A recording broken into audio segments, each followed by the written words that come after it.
Ya. Estamos grabando hoy día lunes, este lunes caluroso en Santiago, y por lo que comentó nuestra querida Cristina Wormore, que anda por Machalí, que también hace calor en todos lados, hay como 40 grados, nena, y me voy a bañar. Pero aquí no tenemos piscina, así que estamos todos mojados. Hoy día nos toca charla con nuestro querido Miguel Moreno. Él ha hecho una serie de charlas de distintos aspectos de la literatura y de la historia de la literatura. Hoy día nos corresponde Oulipo. A mí me gustó mucho porque es como tan poética la palabra, el anagrama. No voy a hablar de lo que es, porque igual lo estuve leyendo un poco a grandes rasgos. Sí que es una parte de las tendencias de los años 60, pero Así eso es. lo va a explicar mejor nuestro querido Miguel Moreno de Marciano Ediciones, que un lunes al mes nos hace una charla de diferentes temas importantes de conocer, de saber, porque uno escribe, pero uno también tiene que aprender qué es lo que uno está escribiendo, si tiene una tendencia, si tiene un origen. Es súper importante para poder avanzar, progresar y, como conversábamos con Cristina Wormore hoy día, evolucionar. ¿Cómo evolucionó, por ejemplo, el nuevo Ministerio de Gobierno, donde tiene muchas mujeres, donde ya no se ve ese extracto formal de otros presidentes? Hay que evolucionar, hay que empezar a cambiar y a renovar. Bueno, bienvenido, Miguel. Te Gracias. dejo el micrófono, es todo tuyo. Muchas gracias, Un aplauso Nadasca. entonces para recibir a Miguel. Muy amable, gracias. Gracias, Florí, Juan Francisco, Cristina, Ángel. Eh, gracias nuevamente por esta invitación que se está haciendo ya regular prácticamente una vez al mes para conversar de distintas cosas que tienen que ver con la literatura.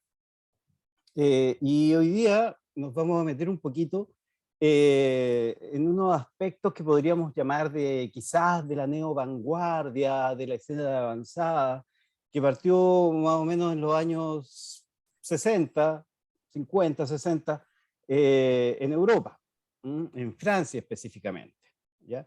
Porque qué chingo los franceses, ¿no? Son unos tipos que de verdad son como una cuna, una efervescencia de la creación artística, sobre todo literaria, y cuna alrededor no solo de Francia, también en otros países cercanos, ¿no? De todos los movimientos vanguardistas, el surrealismo, por ejemplo, y antes tuvo el Dada, que bueno, no nació en Francia, nació en Suiza, pero está como todo cercano ahí, dentro de ese espectro europeo.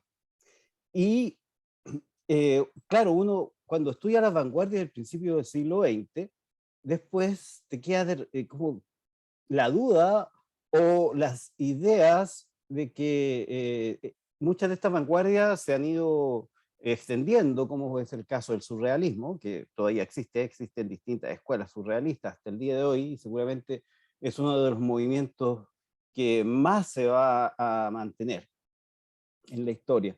Pero al principio del siglo XX recordarán que existió el dadaísmo, el futurismo, y un montón de otras tendencias que también llegaron acá a Latinoamérica.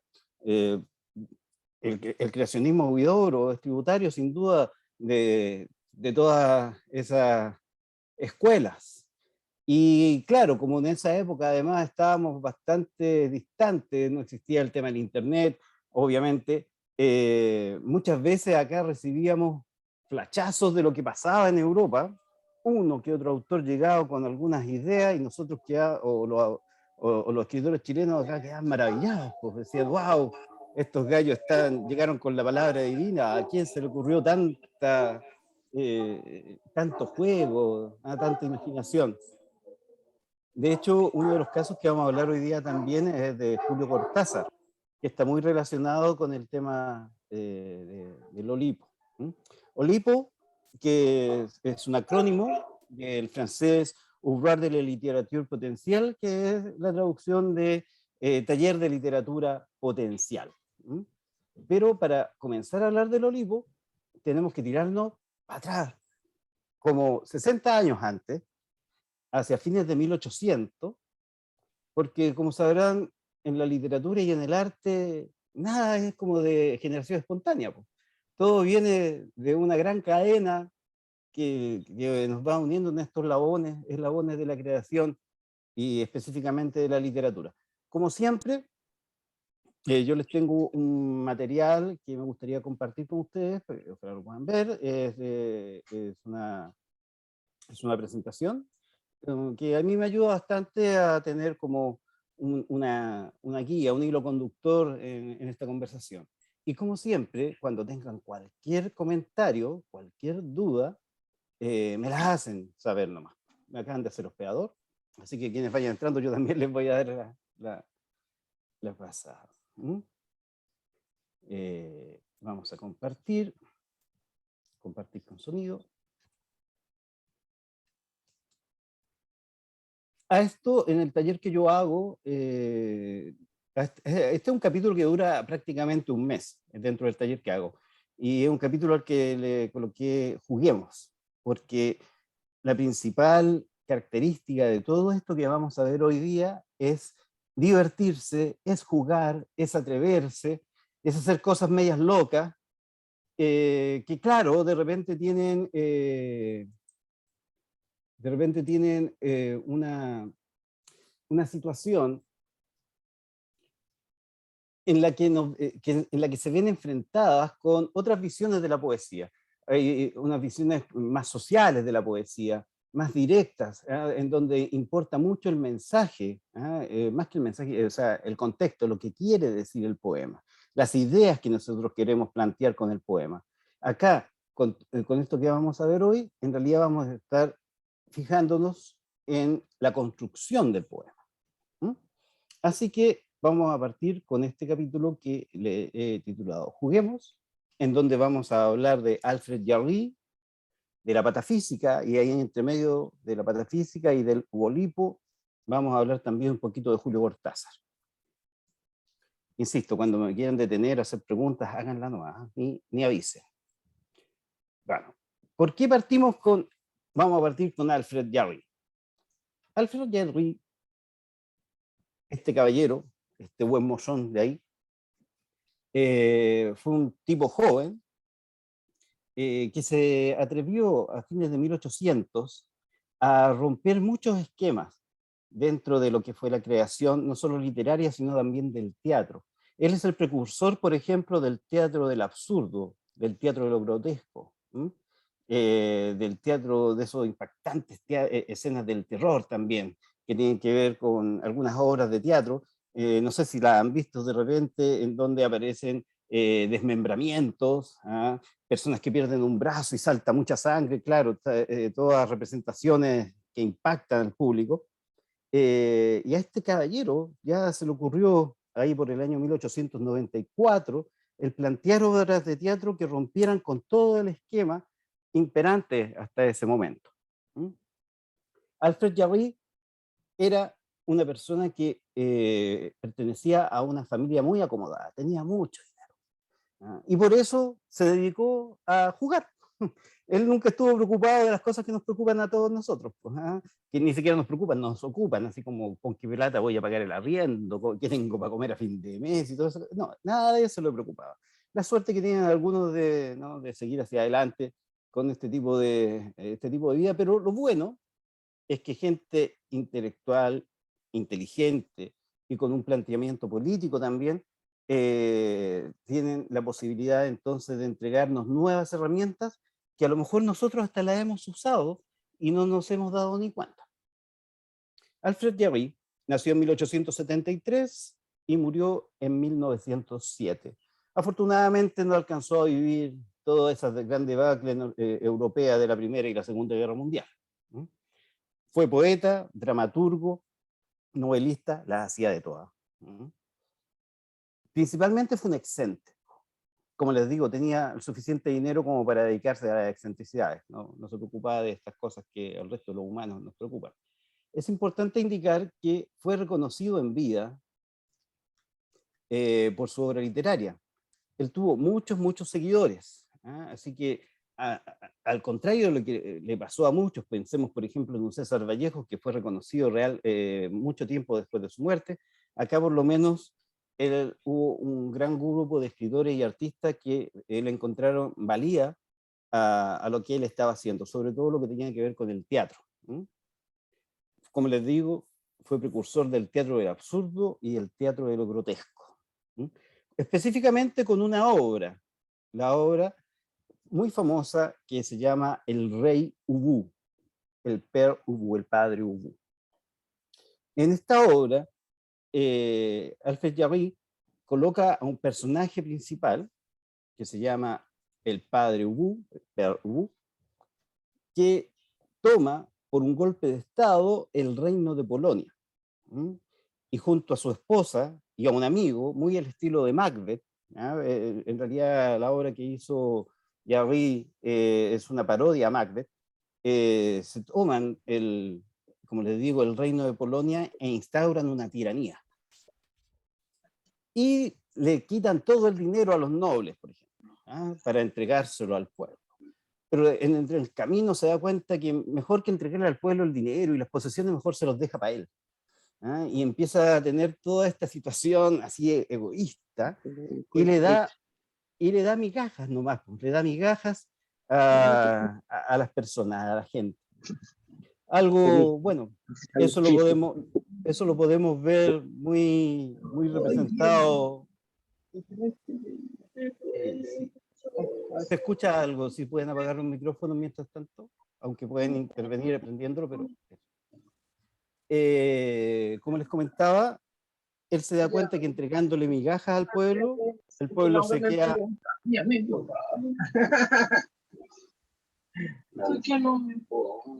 Hay un micrófono abierto. Espérame un poquito. Lenin, tu micrófono está abierto, puedes cerrarlo, por favor, que estamos en la charla. Sí, no lo alcanzo a ver, disculpen. Bueno, les comentaba entonces que hizo esta obra. Una obra que la presentó apenas 3 veces. La primera vez fue en 1894, que la presentó en la casa de unos amigos, y 2 años después la presentó al público. Y obtuvo reacciones totalmente dispares. Reacciones de gente que lo amó y de gente que lo odió. Entonces este era un chico así, tú lo odiabas o lo querías, tan simple como eso. ¿Y por qué? Porque dentro de su obra empezó a mostrar las caras reales de la gente que es seducida por el poder.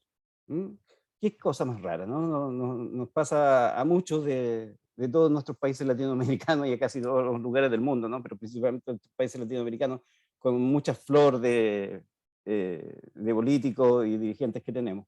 Pero, claro, la gente lo empezó a tratar mal, le tiraban incluso cosas cuando hacía su obra, que al final, como les digo, aparte de esa presentación con su amigo, la hizo 2 veces más, porque decían, ¿cómo se le ocurre a este hombre presentar este tipo de cosas grotescas que no tienen asidero con lo real? Mentira, tenía mucho asidero con lo real, pero como él lo presentaba de una manera muy lúdica, bueno, se producían todos estos quiebres. Pero además, este compadre le empezó a sacar mucho el jugo a su obra, al rey Ubu. Escribió otras novelas, como por ejemplo Ubu encadenado, una clara parodia a Prometeo encadenado, el padre Ubu en la cocina, el padre Ubu en la colina. Empezó a exprimir mucho su personaje y a transformarlo en varias obras de teatro que la mayoría se llevaron a las tablas tiempo después de su muerte. Pero este caballero, una de las cosas más importantes que hizo fue que escribió una novela. Y esta novela se llama Gestas y opiniones del doctor Faustrol, patafísico. Esta novela, que también es una parodia al doctor Fausto de Goethe, habla de un personaje que nació a los 63 años y vivió como 8 o 9 horas. Y dentro de ese escasa hora de vida, naciendo ya viejo, inauguró una corriente filosófica a la cual él llamó la patafísica, en donde se preocupaba de darle soluciones a los problemas absurdos que se podían dar en el universo, tomando en cuenta que todo lo que ocurría en el universo era producto de una equivocación. ¿Qué pasó con esto? Él murió, como les decía, en 1907. Dicen que cuando murió pidió un mondadiente para limpiarse algunas unas mugrecitas que tenía antes ahí en su lecho de muerte. Y esta obra fue publicada recién en 1911. Y tuvo mucha buena recepción, sobre todo por las personas que iniciaron el dadaísmo. Pero los dada, con la forma de constructo que tenían de su cuestión, su opción filosófica y artística, no fueron capaces de llevar bien a cabo esta idea de la patafísica. Y recién, tiempo después, en 1948, fue creada la Escuela de Patafísica por Maurice Sellet. Imagínense ustedes la volada de tener así como un libro, una novela que te huele tanto la cabeza que al final lo transformáis prácticamente en una religión, como estos locos que crearon una religión en base al Jedi de la Guerra de las Galaxias, ¿no? Que andan dando vuelta por ahí. Entonces, de verdad es una volada de sesos.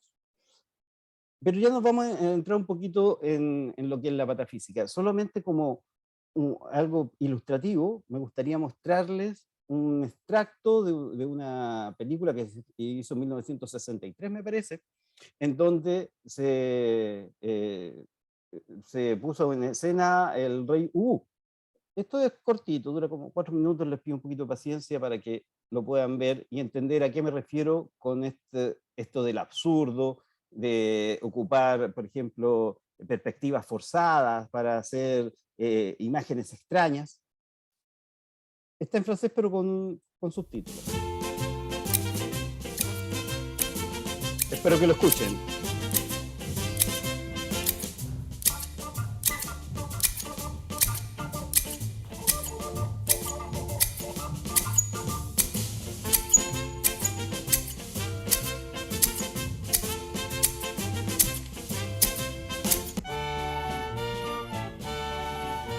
Je fus pendant longtemps ouvrier ébéniste dans la rue du Champ de Mars, la paroisse de Toussaint. Mon épouse exerçait la profession de modiste et nous n'avions jamais manqué de rien. Quand le dimanche s'annonçait sans nuages, nous exhibions nos beaux accoutrements et nous allions voir le desservelage rue de l'Échaudé, passer un bon moment. Voyez, voyez la machine tourner. Voyez, voyez la cervelle sauter. Voyez, voyez les rentiers trembler. Hurrah, comme au cul, vive le père Ubu. Nos deux mamans chéries barbouillées de confiture, brandissant avec joie des poupins en papier.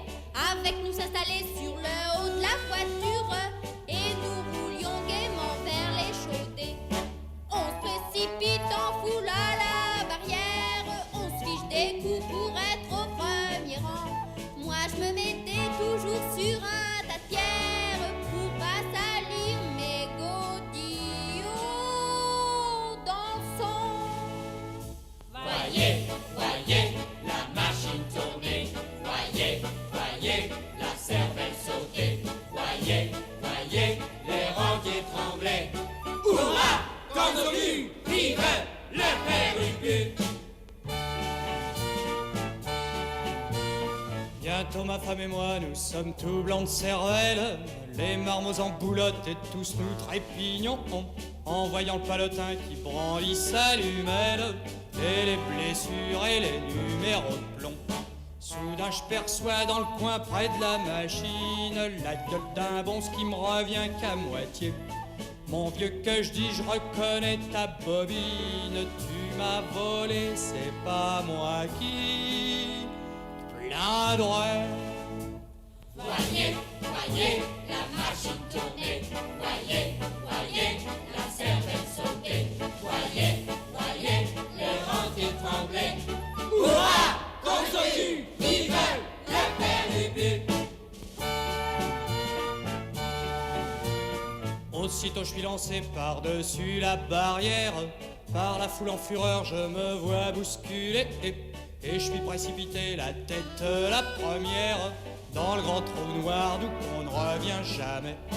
Voilà ce que c'est que d'aller se promener le dimanche, rue de l'Échaudé pour voir des cervelets. Marcher le pince-port ou bien le démange commence, on part vivant et l'on revient tudé. Voyez, voyez, la machine tourner.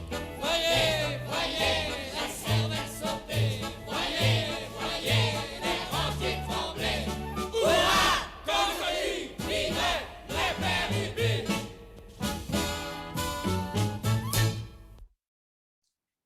Bueno, en este pequeño pedacito de la obra vemos una máquina que inventó el padre Ubú para descerebrar a las personas con dinero. Las colocaban en una plaza y metían a las personas ahí y iban saltando los cerebros, los cerebelos, y todo se lo iban manchando en la ropa y todo eso. Ahora el problema es que de repente también gente que iba para allá a ver, gente del pueblo, también entraba en esa máquina.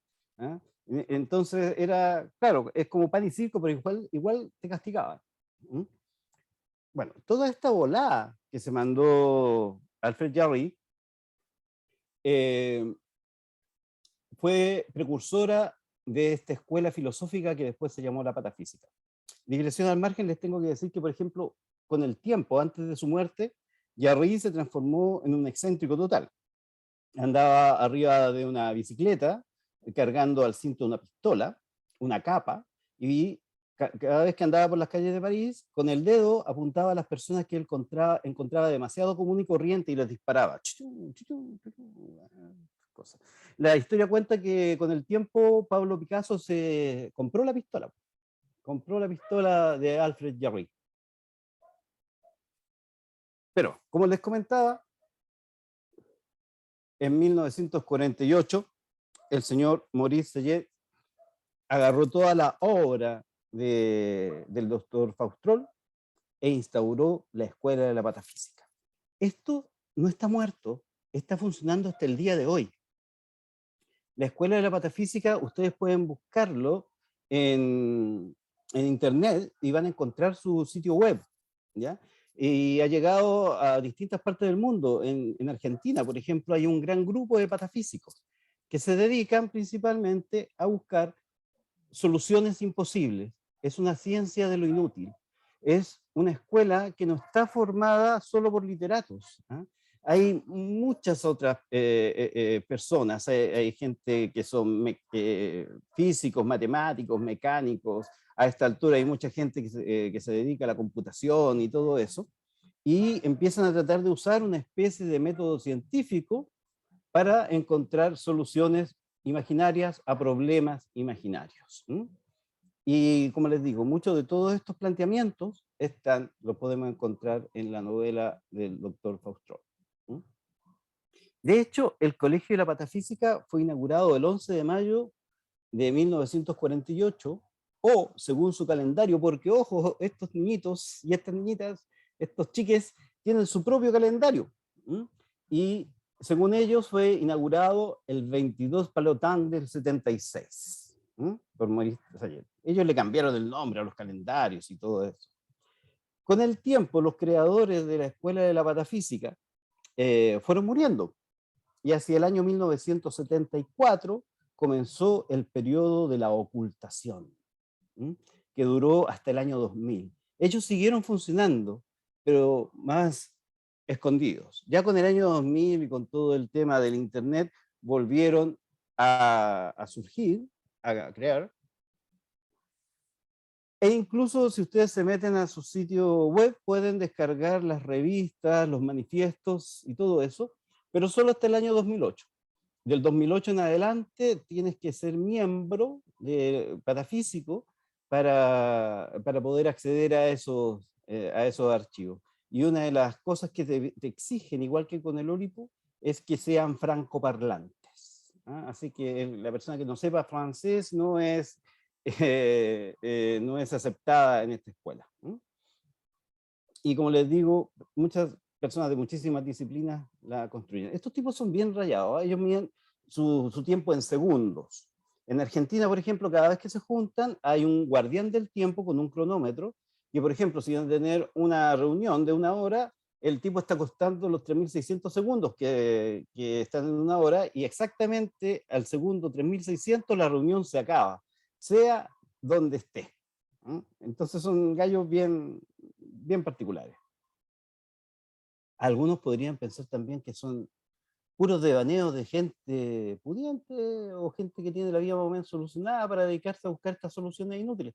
Pero gracias a este tipo de experimentaciones es que nosotros le podemos dar igual rienda suelta a muchos de nuestros planteamientos literarios y creativos.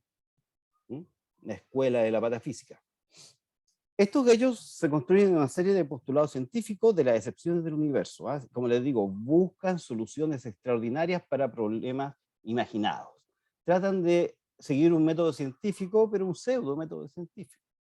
Porque en realidad de repente salen con que, no sé, la transmigración de almas produce el efecto de tal o cual cosa en el crecimiento de las plantas. ¿Cachai? Son cosas realmente extrañas.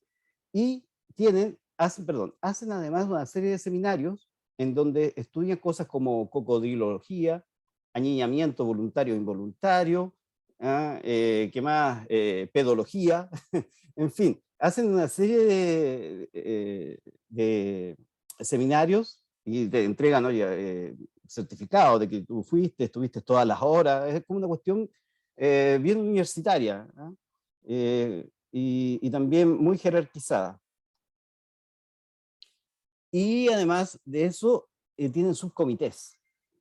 Subcomités como por ejemplo el subcomité de apariciones marianas, el subcomité de fantasmas, el subcomité de apreciación del alma o transmigración del alma, etc. Y dentro de uno de esos subcomités es donde encontramos el Olipo, que es lo que al final nos trae a la conversación de hoy. El Olipo fue un subcomité que se inauguró en 1960, su sigla significa Taller de Literatura Potencial, y fue inaugurado en 1960 por Raymond Queneau y François Le Lyonnais. Y hubieron muchas personas, tanto en el Colegio de la Patafísica como en el Olipo, muy famosos, muy famosos. Por ejemplo, patafísico era Man Ray, Humberto Eco, los hermanos Marx, por ejemplo. Ellos pertenecían a la escuela de patafísica. Y dentro de Marcel Duchamp también, no solo era patafísico, sino que también trabajaba mucho con el Olipo. Y una de las personas famosas y que nosotros mucho conocemos, que perteneció a este taller de literatura potencial, fue Julio Cortázar. Y Julio Cortázar, y aquí les tiro un poco esta anécdota. Ustedes saben que él era políglota, interesantemente muy creíble, y miembro del boom literario. Un tiempo se fue a vivir a Francia con ganas de escribir, y allá se encontró con muchos miembros del Olipo. Entonces este hombre llegó, pues yo quiero escribir, como ustedes sabían que hablaba más o menos Cortázar, y se encuentra con estos otros lobos que le dicen, oye, no, pero deja de escribir un rato y vamos a jugar. Oye, yo quiero escribir, no, vamos a jugar un rato. ¿Cómo? La escuela del Olipo, o taller de literatura potencial, hace un juego de normas autoimpuestas para que uno se dedique a escribir. Julio Cortázar, por ejemplo, siguiendo las reglas del Olipo, escribió Rayuela. Y claro, cuando volvió con Rayuela a Latinoamérica, le dijeron, oye, Majo, ¿qué te fumaste? ¿Cómo te creaste esta volada? ¿De dónde lo sacaste? Y muchos pensaron más o menos, claro, Cortázar se quedó bastante calladito, ¿no? Se imaginaron que era como de surgimiento espontáneo de la cabeza de Cortázar toda esta historia de Rayuela.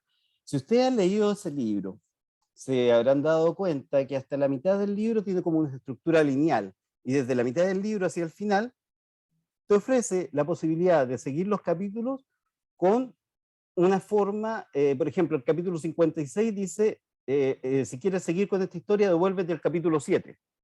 Y en el capítulo 7 dice, ahora sáltate al capítulo 68. Y te propone una lectura alternativa de Rayuela, que ya es un libraco de este volado. Yo reconozco que no lo he terminado de leer, no he podido.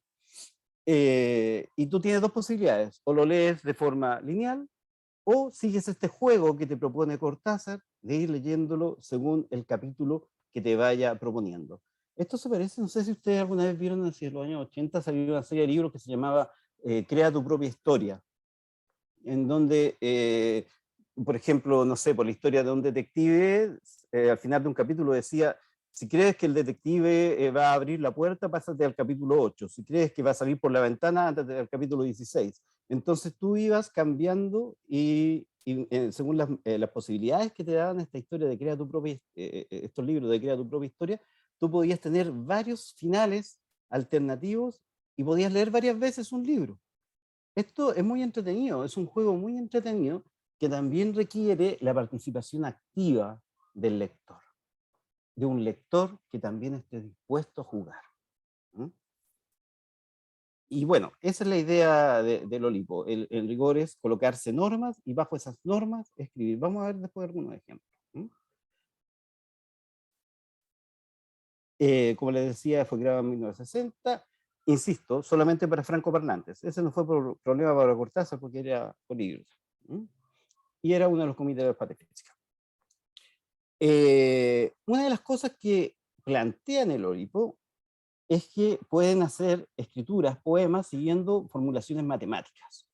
Y eso es entretenido también, mezclar la ciencia, la matemática, la física con la literatura, según algunos conceptos de estas ciencias más exactas, y era justamente para producir distintas posibilidades dentro de la escritura.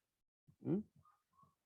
Y estaba compuesto por distintas personas, como les comentaba al principio, matemáticos, físicos. Ahora hay mucha gente que está metida en la computación. El Olipo también tiene una página web que está en total funcionamiento. Esta es una escuela que todavía, al igual que la patafísica, existe. No estamos hablando de algo como el Dada, que vivió un tiempo acotado. Esta cosa se extiende hasta el día de hoy. ¿Mm? Y la idea es justamente potenciar los significados de la escritura. Y es por eso que necesitamos a un lector activo que esté dispuesto a jugar. Acá hay un ejemplo. Raymond Queneau, a principios de los 60, publicó un libro que se llama 100.000 millardos de poemas, o 100 millones de poemas. Ustedes se pueden imaginar un libro que ni siquiera el autor ha terminado de leer. Suena como raro, pero lo que hizo Raymond Queneau fue agarrar 10 sonetos que los escribió siguiendo las normas específicas del soneto, con rima, con métrica, ¿no?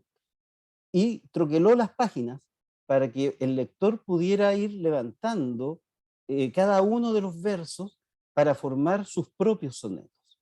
Si nosotros aplicamos la fórmula matemática, ya que son 10 sonetos y cada uno tiene 14 versos, 10 elevado a 14, efectivamente te da 100.000 millones de posibilidades. Y está comprobado que no existe vida humana que alcance a leer todos los sonetos que es posible generar en ese libro de solo 10. Otro ejemplo es de Georges Perec, cuando en 1969 publicó una novela que se llama La Desaparición, en donde él se propuso, porque, insisto, el Olipo es colocarse reglas y seguir esas reglas, son reglas autoimpuestas. Él se propuso escribir una novela donde no existiera ninguna palabra que incluyera la letra E. ¿Ya? En Francia, en el lenguaje francés, la letra E es la vocal más usada. Entonces fue un trabajo mental padre, ¿no es verdad?, para hacer toda una novela en donde ninguna palabra de la novela contuviera la letra E. 3 años después, en 1972, Perec publicó Le Revenant, que es como la vuelta de tuerca, en donde todas las palabras que incluye su novela Le Revenant solamente tienen la letra E. ¿Ah? Bien, el muchacho. Ocupó una fórmula, la dio vuelta y siguió escribiendo. Entonces, como les digo, el Olipo es crearse reglas autoimpuestas para potenciar las posibilidades de escritura. Para los que no les haya quedado muy claro cómo logró los 100.000 millones de poemas, este sí que es un video cortito, dura un par de minutos. Está en francés lamentablemente, pero aquí se explica claramente cómo es el libro de Raymond Queneau. Autre exemple, alors je crois l'un des plus beaux, c'est les 100 000 milliards de poèmes de Raymond Queneau. Oui. que j'aimerais qu'on puisse voir vraiment d'une manière matérielle, Nous en avons un qui se exemplaire, feuillette, oui. c'est cela. Ces 100 000 milliards de poèmes, ce sont 10 sonnets écrits par Raymond Queneau, dans lesquels 10 sonnets qui sont superposés, mais dans lesquels chaque premier vers peut être remplacé par n'importe quel autre premier vers. En déplaçant ces feuilles que l'on voit actuellement sur l'écran. En déplaçant, de telle manière que vous pouvez faire 10 puissance 14, 14 c'est le nombre de vers d'un sonnet, ça n'est pas le cadavre exquis que faisaient les surréalistes. Dans ce sens que, quel que soit les sonnets que vous faites, vous avez la garantie d'abord de toujours trouver la rime, et surtout, l'enchaînement grammatical est garanti.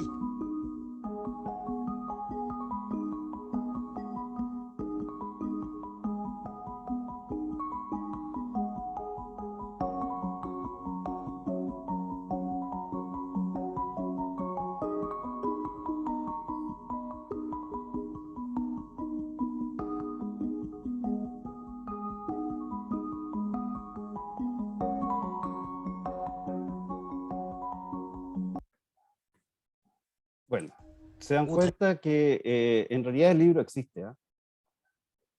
De hecho, hay traducciones al castellano que están en España y efectivamente, y se han hecho otros libros siguiendo las reglas de estos 100.000 millones de poemas. Y son libros que el autor no alcanza a terminar de leer, no alcanza la vida humana para lograrlo. Acá hay otro ejemplo que lo podemos practicar. Ustedes cuando estén en sus casas. Por ejemplo, hay una regla típica del Oulipo, que es la regla del S más N, donde S es el sustantivo que aparece en cualquier poema. Podemos tomar un poema, yo tengo aquí un ejemplo con un poema de Carlos Pessoa Vélez, y N es un número cualquiera. Pongámosle 7. Entonces tomamos un sustantivo, agarramos un diccionario de estos de papel, y buscamos la palabra, campo, por dar un ejemplo, y buscamos el séptimo sustantivo después de la palabra campo y reemplazamos esa palabra por el nuevo sustantivo. Y así salen como por ejemplo esto de Carlos Pessoa Vélez. Sobre el campo el agua mustia cae fina, grácil, leve, con el agua cae angustia, llueve. Y pues solo en amplia pieza yazgo en cama, yazgo enfermo, para espantar la tristeza, duermo. Y aplicando la regla del S más N, sustantivo más 7, el resultado es este. Sobre el campomanes la aguadilla mustia cae fina, grácil, leve. Con la aguadilla cae anilina, llueve. Y pues solo en amplio bigargo, yazgo en camaguás, yazgo enfermo, para espantar el triunfalismo, duermo. Y aquí se dan, solamente por azar, imágenes bonitas, surrealistas, por ejemplo, pues solo en amplio bigargo yazgo. Pues solo en un amplio pigargo, el pigargo es un ave rapaz. Entonces ya es una imagen surrealista estar sobre un ave rapaz, ¿no? Y yazgo en camaguás. Camaguás es es un grupo étnico peruano. Entonces, al hacer este juego, en donde ustedes pueden usar cualquier sustantivo, cualquier poema, incluso poemas propios, crear un poema y después cambiar los sustantivos con el N que ustedes determinen, 5, 7, el que quieran, solo siguiendo la fórmula sin salir de ella. Por supuesto, cambiando un poco todo lo que tiene que ver con el género, si es singular o plural, etcétera, para darle un poco de sentido al texto. Cuando se trabaja en un texto de otro, como es este caso, se llama anulipismo, así lo bautizaron la gente del Oulipo, y si lo hacen sobre un texto nuevo creado por ustedes, se llama sintolipismo. Así que yo los invito, si quieren, si les entretienen, a tomar este ejemplo del S más N y hacer sus propios ejercicios. De repente se pueden entretener, o en algún momento pueden salir cosas tan buenas que merecen ser publicadas. Otra alternativa es, por ejemplo, esto fue creado por un actor español, que es hacer un poema según la fecha de nacimiento. Y tomó, por ejemplo, yo aquí tomo, por ejemplo, la fecha de nacimiento de Alfred Jarry, que fue el 8 de septiembre de 1873. Entonces él coloca hacia abajo en número la fecha, el 8 del 09 de 1873. Y hace un poema colocando al lado de cada número un verso con la cantidad de palabras específicas que te indica el número. Este es un ejemplo bonito porque fíjense que el primer verso viene vacío. Es interesante eso. Se parte desde el segundo verso, que en este caso contendría 8 palabras. El cuarto verso contiene 9, el quinto 1, y así sucesivamente. Otra fórmula que también es producto del Olimpo. Y aquí está la otra invitación, a crear sus propias fórmulas, las que a ustedes se les ocurran. Esto es un juego. Por eso le comentaba al principio cuando Ángel, antes de que empezáramos con la grabación, Ángel nos compartió un poema performático incluso, muy entretenido, en donde él se notaba que estaba gozándose, estaba realmente riéndose con lo que estaba haciendo y declamando. Y tiene mucho que ver con esto, atreverse a jugar. ¿Cachai? Es eso. Insisto, acá vienen otra vez las preguntas. ¿Qué es la poesía? ¿Esto es poesía o no? Yo digo que sí, porque cada uno de nosotros con estas fórmulas podemos tratar de entregar algún tipo de mensaje específico, porque son trabajos en donde actúa el azar, sin duda actúa el azar, pero es un azar controlado, aunque parezca un oxímoron lo que acabo de decir. Entonces, insisto, la propuesta es de repente sumergirse en estas posibilidades de fórmula creativa que entrega el Olimpo, que son muchas, o creen las de ustedes, y diviértanse. Si gran parte de lo que hacemos en la literatura es pasarla bien. Eso, y es una de las cosas que a mí me encanta mucho de la poesía. Bueno, eso es lo que les tenía preparado hoy día en la lectura entre paréntesis. Les dejo... Hoy yo hacía ese ejercicio. ¿Sí? De los sinónimos y de las palabras, todo eso yo lo hacía porque de repente me falta vocabulario para los poemas. Entonces buscaba algunas palabras significativas y les ponía un sinónimo que dentro del diccionario, sin contarlo, eso sí, como el ejercicio. Claro. Pero buscaba una palabra que encontrara que le pegaba más al poema y que significara algo similar. Eso lo hacía como ejercicio para aprender vocabulario y para mejorar la poesía, que tuvieran una sonoridad más acorde también.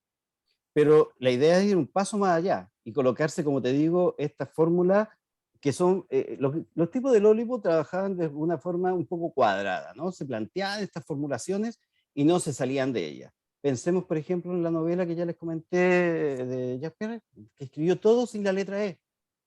¿Cuánto se demoró en escribir eso?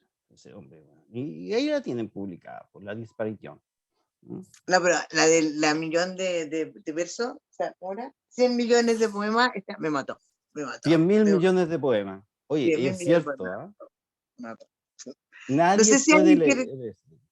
¿Quiere comentar algo? Porque ha sido bastante... Ángel Román, ¿qué te pareció a ti? De muy buen aprendizaje, mucha creatividad. Hay subcomisiones que me llamaron la atención, de fantasmas, de almas, que hubo un ejemplo. Me imaginé todo eso en una juguera, también mezclándose esas conversaciones. No, espectacular, no tenía idea de lo que era un lipo, pero siempre occidental, no nativo y americano, digamos, de nosotros, de la cultura tradicional que en cierto modo represento yo. Pero muy bien, espectacular, me quedó clarito, aprendí mucho, estoy agradecido, tengo tema ahora, sé de lo que puedo hablar, porque en el fondo yo me nutro de ustedes también. Muchas gracias. Muchas gracias. Oye, sí, es súper importante, nosotros tenemos todas las tertulias en YouTube, en nuestro canal de YouTube, y hay cosas muy interesantes como esta, y como la del dadaísmo, que sacábamos las palabras, ¿te acordás? También hice ese ejercicio yo, de sacar las palabras, y poner un montón de palabras, meterla en una bolsa así, y después sacarla y llamar un poema, y me salió un poema bastante bueno. El cadáver exquisito. Cristina Wormull tiene la manito levantada. Cuéntanos, Cristina, ¿qué te pareció la tertulia? Buenas noches, Juan Francisco, Mariela, que nos saludan delante. Bueno, aparte de saludar a todos los que no había saludado, y dense por saludado, me encantó, Miguel, realmente creo que un gran aporte, porque muchas veces yo había escuchado de Oulipo y de Jarry y todo, pero no tenía el orden ni la presentación, o sea, el hilo conductor que tú le diste me parece genial, ¿ya? O sea, un gran aprendizaje, un gran aporte. Yo no digo que nos vayamos a convertir en patafísicos, porque además no soy francoparlante, pero algo le chapurreo al francés, te fijas, pero no me van a considerar francoparlante los patafísicos. Pero creo que es tremendamente interesante y los ejercicios que tú dices también me parecen... a mí me gusta hacer esos ejercicios, o sea, me gusta internamente de repente cuando uno tiene un tiempo, ejercitar como la mente y no solo como dice Nedasca, o sea, buscar palabras y sinónimos, que es una cosa que uno siempre debe hacer, creo, porque es una de las formas de aprender, porque uno se queda corta de palabras, el vocabulario no lo tiene siempre aquí a la mano, ¿te fijas? Entonces, y cuando buscas un sinónimo, también encuentras antónimos y vas encontrando también diferentes acepciones de las palabras que son interesantes. O sea, es un tremendo ejercicio, pero yo te lo agradezco, Miguel, o sea, te felicito además por Muchas gracias. porque a mí me aportó mucho, te lo digo honestamente, en cuanto a una visión completa de los patafísicos y de el Oulipo, ya, e incluso del estilo, te fijas, no lo tenía así tan ordenadito que cómo escribirse sin la letra E, con la letra E. Pero bueno, increíble el trabajo que se tiene que haber dado ese hombre, como tú dices, notable. Así que agradecida de esta charla. ¿Ya? Muchas gracias. Florilia Escobar, querida, tienes que activar el micrófono. Ahí estás. Bueno, yo pienso que es muy interesante la charla que nos acaba de dar nuestro amigo, ¿no? Obviamente me recuerda mucho al dadaísmo, ¿no? El dadaísmo también era una especie, ¿no?, de antiarte que se practicó en un tiempo y que después, ¿no es cierto?, de Breton lo transformó, ¿no es cierto?, nació el surrealismo. Y en el fondo, Alfred Jarry, ¿no? Sí. No lo he leído mucho, pero es interesante porque plantea un poco la locura más estructurada, ¿no? Así es. Entonces, somos locos pero ordenados. La locura más estructurada que termina, ¿no es cierto?, siendo una filosofía, el Oulipo, ¿no? La filosofía, y en donde uno juega con la imaginación y con las palabras. Realmente yo creo que todos lo hemos hecho alguna vez, pero inconscientemente, sin la base, ¿no es cierto?, de este personaje. Aporta a la poesía, claro, claro que sí, por la creatividad, por la idea de jugar un poco con las palabras, de jugar un poco con las ideas. Pero en el fondo, tomarlo como una filosofía, yo creo que es como un título demasiado grande. Yo creo que se lo impusieron ellos mismos, ¿no? Sí. Porque de filosofía, yo creo que, repito, ya a mí me parece una locura más estructurada. Eso, en el fondo, es lo que pienso de estos juegos, donde también está lo ionesco, ¿no es cierto?, que es jugar un poco con el absurdo, claro. Eso pienso, y esa es la parte bonita, digamos, que más me gusta de las conclusiones que he sacado. Lo que más me gusta es la parte esa ionestica, de Ionesco. Así que, bien, pues felicitaciones y muchas gracias por toda esta enseñanza, que realmente es uno nunca termina de aprender con esto. Bueno, eso es lo importante, siempre estar aprendiendo, y ese es el objetivo de tener a Miguel una vez al mes con sus charlas, porque hemos aprendido bastante, y es un buen profesor porque uno entiende. Hay personas que te pueden dar la misma charla y uno no les entiende y puede ser pesado, pero de repente pasa. Mariela, ¿tienes algo que comentar tú, querida? ¿Cómo estás? Hola, ¿cómo están todos y todas? Hola, hola. ¿Todes? ¿Bien? Sí, Sí, muy estamos bien. bien, querida. Ah, qué bueno. Oye, me remontaste a mi época pedagógica de las Chiles, el pedagógico. Bien interesante. Llegué al final, eso sí, pero me acordaba Sí. perfecto de eso y que hacíamos ejercicio nosotros con todos mis compañeros. Yo estudié en los años 70, cuando estas cosas estaban como el auge y todo eso. Así que interesante remontarse en el tiempo. Gracias, Miguel. Muy bien. Nada, de nada, de nada. Oye, le insisto, en todo caso, con esta charla que dura, no sé, 40 minutos, lo que dure en realidad, es entregar unas pinceladas. La idea es también que si a ustedes les interesan, se vayan metiendo, ahora ya saben qué buscar en internet y si quieren seguir aprendiendo un poco más de esto. Y la idea, claro, fue armar como un hilo conductor que fuera lo más claro posible. Y efectivamente, esto es para potenciar nuestra escritura. Y está siempre la discusión, pues, ¿para qué sirve la poesía? Yo creo que si nos quedamos solo a pesar de que esto me gusta harto, pero si nos quedamos solo en la forma, tampoco es válido. Es bien importante trabajar el fondo, sin duda. Bueno, nos queda solo Juan Francisco, si quiere decir algo. Cristina se retira porque tiene que ir a comer con su mamá, tiene que aprovechar a la que está con su mamá, hay que aprovechar esos momentos. Juan Francisco, ¿qué nos puedes comentar? Buenas tardes, noches a todos y a todas. Y nada, pues gracias por lo enseñado, porque esto es una enseñanza ya. Y también sí, lo veo como la última palabra, Miguel, de que es una pincelada para poder meterse en esto y poder averiguar un poquito más. A veces en la construcción de los propios poemas, uno se queda sin palabras y esto también uno comienza a agregarle alguna, a ver si le calza esta. Y de repente lo cambia toda la idea que uno tiene.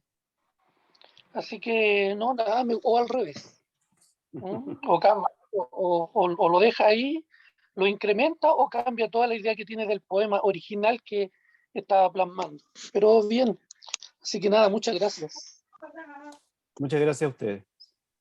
Bueno, el próximo mes, ¿qué nos sigue, Miguel, el próximo mes? El próximo mes nos vamos a meter más con la escena de vanguardia chilena, que es lo que salió con las performances desde los años 67 en adelante, sobre todo en el 70-80, y nos vamos a meter también y nos vamos a meter un ratito ahí en el CADA, en el grupo CADA, en el colectivo de acciones de arte. Ay, la Loti Rosenfeld, Juan La Loti Castillo. Rosenfeld, exactamente. Exacto, y todos los demás. ¿Ya? Y alguien al que no quiero a la que no quiero mencionar. A la Diamela. La mencioné yo por ti. Gracias, Miguel, gracias, Miguel. Buenas noches, chicos. Chao, buenas noches. Muy interesante el Buenas CADA. noches. Bueno, ya cerrando esta parte de la charla, vamos a pasar a nuestro micrófono abierto.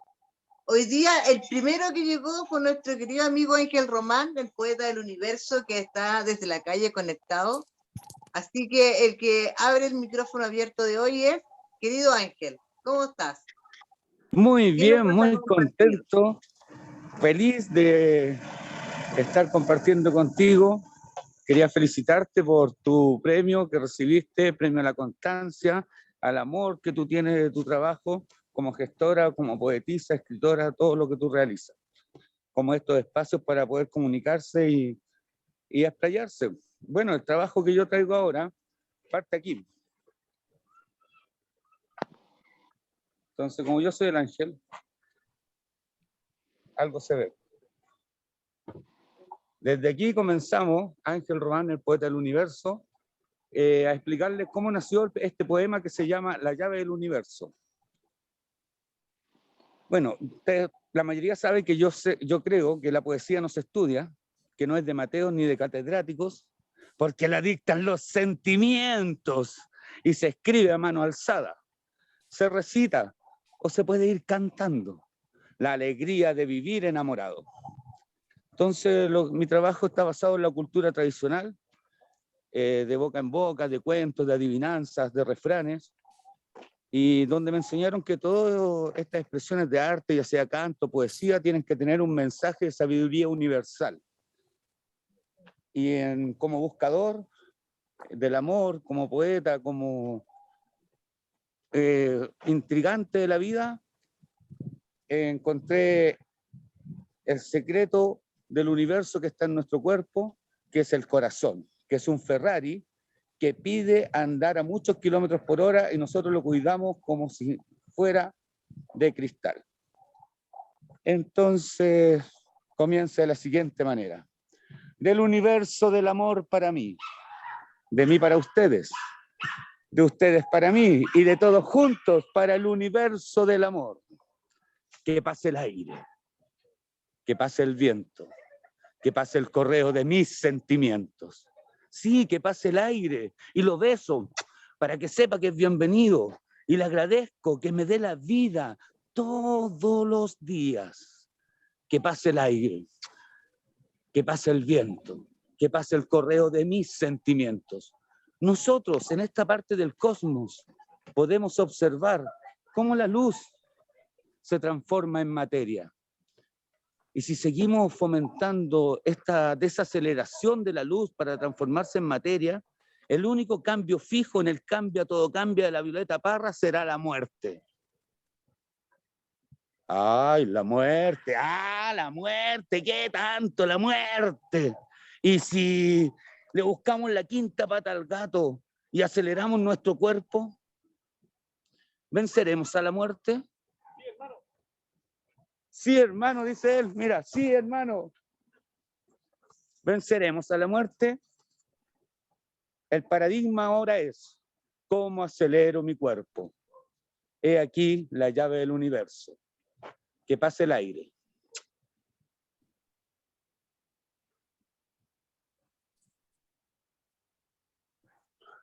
Que pase el viento con el correo de mis sentimientos. Ahí vamos por ahora. Ya vienen demostraciones más grandes. Qué bueno. Muchas gracias, querido Ángel, por estar siempre presente y acordarse de nosotros y compartir esta energía, porque todo es energía y la energía buena, todos se vienen y se reciben muy bien. Bueno, en este micrófono abierto, Cristina se retiró. No sé si Miguel nos quiere leer algo. Yo creo que ya he hablado harto. La verdad es que también no tengo nada por acá, no tengo ninguna cosa. Pero si me permiten algo, porque, pucha, lamentablemente yo no veo a Lenin y él hace una recomendación de cine. Sí, lo dejé entrar y se volvió a salir. Lo dejé entrar y se volvió a salir. No bueno, sé qué le pasa. Si vuelve a entrar y nos hace su recomendación de cine, estupendo, pero me gustaría recomendarles una película brevemente, que la vi hace pocas semanas, está en Netflix, se llama La Casa, es una película en stop motion, es una película de animación, muy bien hecha, son 3 historias estupendas, y tienen mucho que ver con el surrealismo y con la forma también de crear imágenes y poesía. Así que fue un descubrimiento, un día me metí en Netflix, encontré la cosa ahí, boom. Película del 2022, La Casa. Es mi recomendación. Eso, muchas gracias. Gracias, Miguel, la estoy anotando. Querida Florilí Escobar, ¿dónde estás, querida Florilí?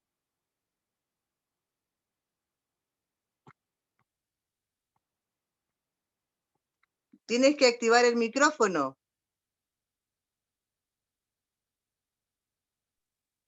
Ahí bueno, sí. en primer lugar, yo hace rato no entraba a las tertulias, ¿no? A mí me encanta, Miguel, ¿no? Cómo cómo nos enseña siempre lo que es la poesía, la historia y todo lo concerniente a toda la sabiduría que tiene, si él es un verdadero maestro. Así que, Miguel Moreno, muchísimas felicitaciones. Y en segundo lugar, Neda, yo quiero felicitarte a ti, por el premio de la otra costilla, un premio muy merecido, ¿no? Que enaltece a nuestro grupo, pues. Ya tenemos 2 o 3 personas que lo hemos recibido, y yo creo que el mérito de este premio, Nedasca, es que se entrega por los pares, y los premios que nos entregan nuestros pares son muchísimo más valiosos que los premios que nos pueden llegar cualquier otra institución, ¿no? Que esas gaviotas que vuelan, o incluso que el Premio Municipal de Literatura. ¿Por qué? Porque son los pares los que nos están valorando. Así que yo te felicito por eso, y espero que a Mónica le vaya muy bien, una mujer muy generosa en todos los proyectos que tiene en su espacio de libros. Voy a leer un poema, Mi barca. En las olas gastadas del mar que empuja la marea, la vida no sucumbe y sigue hasta la playa. Volamos como pájaros que disparan los días para anidar las horas de sueños y quimeras. Como el sol que renace y muere a nuestros ojos, y el puñado de estrellas ilumina la noche, mi barca que navega sobre mares eternos, otea el horizonte buscando rumbos nuevos. Ese es uno cortito. Nuevo día. Varado en los médanos de mi playa, estás ahora como gaviota herida. Tu suspiro exhausto se dibuja o desdibuja en la mistura del aire que respiro. Retazo de mis sueños fenecidos en el contrasentido metafísico de la vigilia.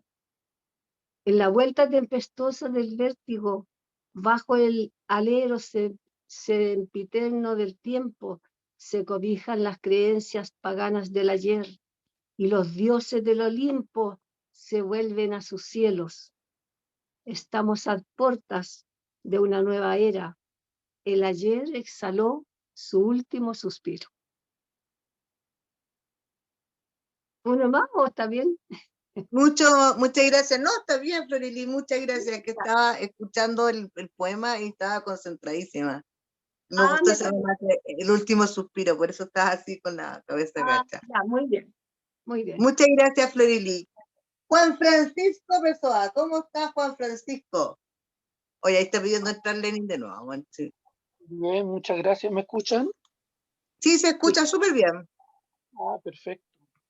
No, bueno, sumarme a las felicitaciones. Yo sé que cuando uno lo felicita mucho no le gustan, ¿no? Pero es por un poquito de pudor, de vergüenza, de una buena vergüenza.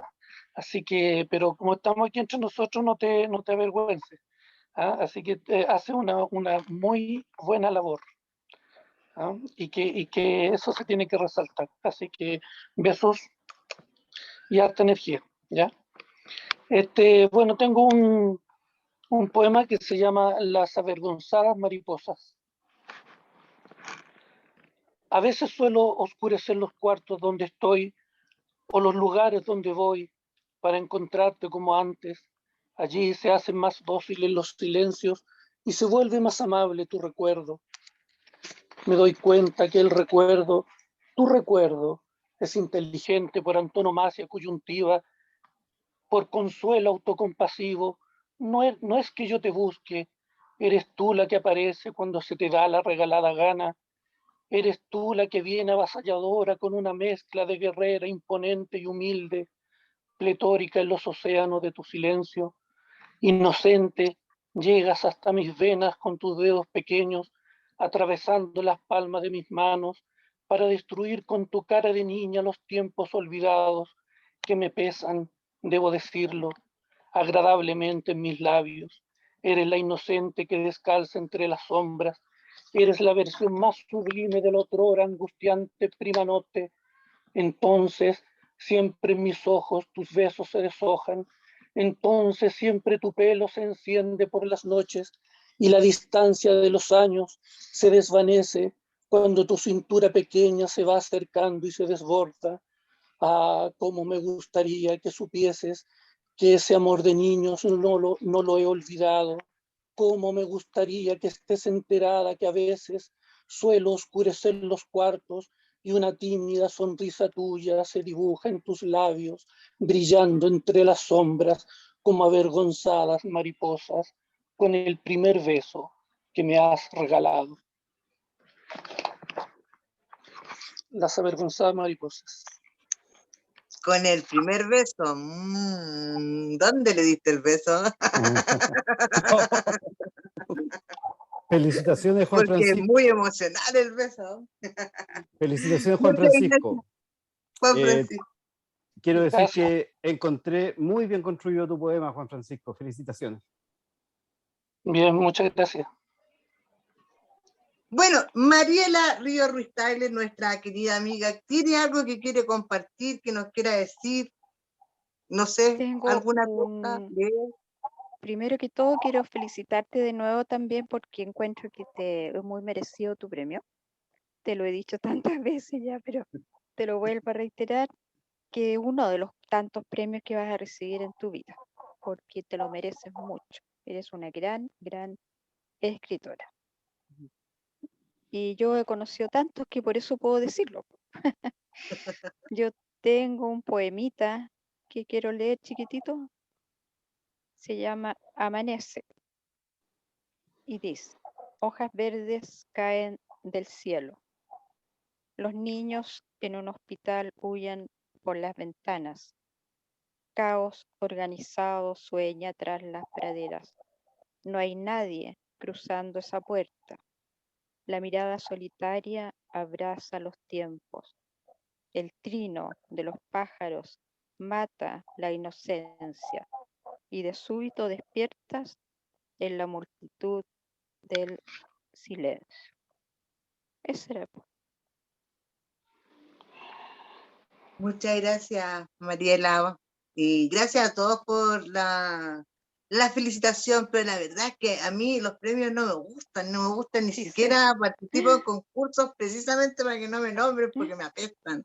Es algo así, de hecho, los dos premios que me han dado el año pasado, que Caromi me sorprendió y me estaba grabando y me entregó el premio, yo así como, gracias, no me gusta realmente, pero es valorable, yo considero que eso significa que por lo menos no lo estamos haciendo tan mal.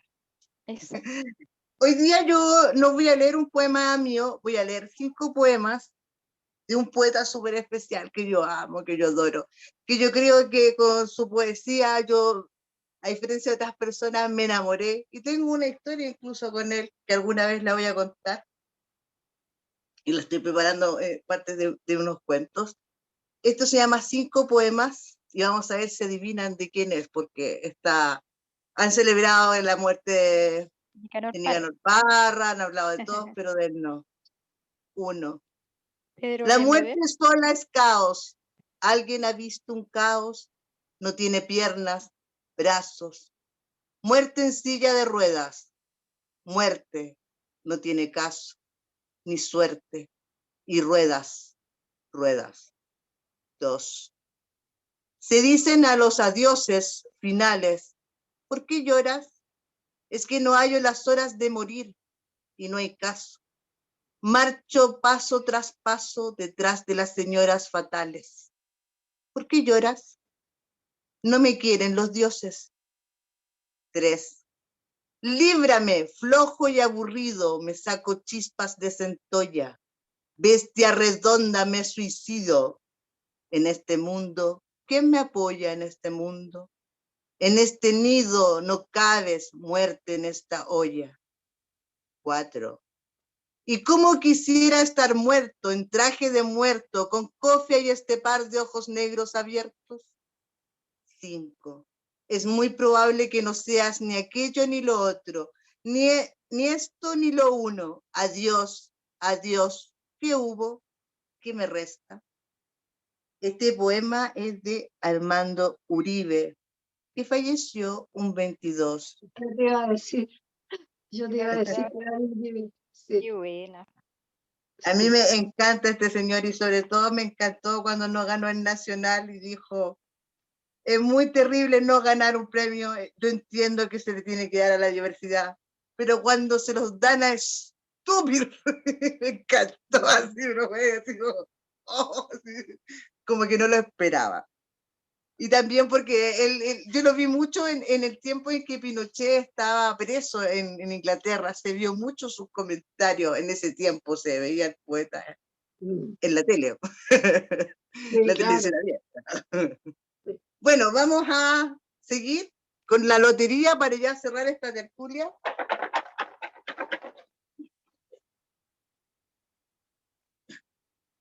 ¡14! Gloria Escobar. 14. Ya. Hoy dejé un montón de libros y todavía faltan libros. Porque no hay escogido. Sí.